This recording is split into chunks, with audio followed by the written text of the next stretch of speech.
আজকে ছাত্রলীগ তোমরা কোথায়? আজকে সাদ্দাম তুমি কোথায়? আনাম তুমি কোথায়? আমরা এই ফ্যাসিবাদ বিরোধী আন্দোলনে ছাত্রলীগের 20টা দণ্ড উপরে ফেলেছি। আজকের এই দিনে এসে আপনাকে আমরা স্মরণ করি, তার সাথে সাথে আমরা স্পষ্টভাবে ঘোষণা করছি,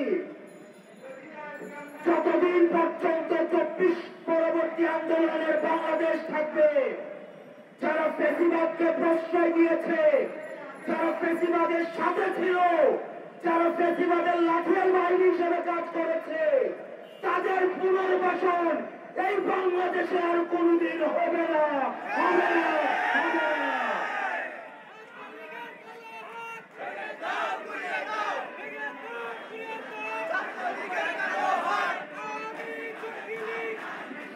প্রিয় সহযোদ্ধা, আপনাদেরকে সচেতন থাকতে হবে।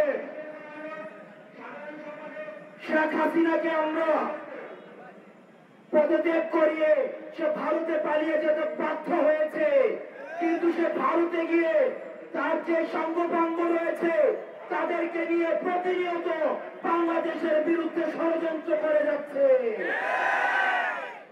আমরা খুনি হাসিনাকে স্মরণ করিয়ে দিতে চাই।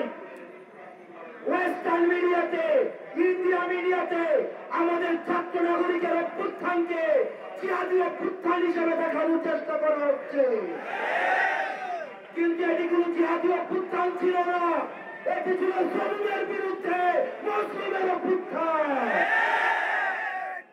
সুতরাং আমরা মুসলিমরা রাস্তায় নেমে এসেছিলাম, আমরা জুলুমের পতন ঘটিয়েছি, আমরা আওয়ামী লীগের পতন ঘটিয়েছি, যারা গত 16 বছর ধরে বাংলার প্রত্যেকটি ইঞ্চি ইঞ্চি মাটিতে জুলুম কায়েম করেছিল।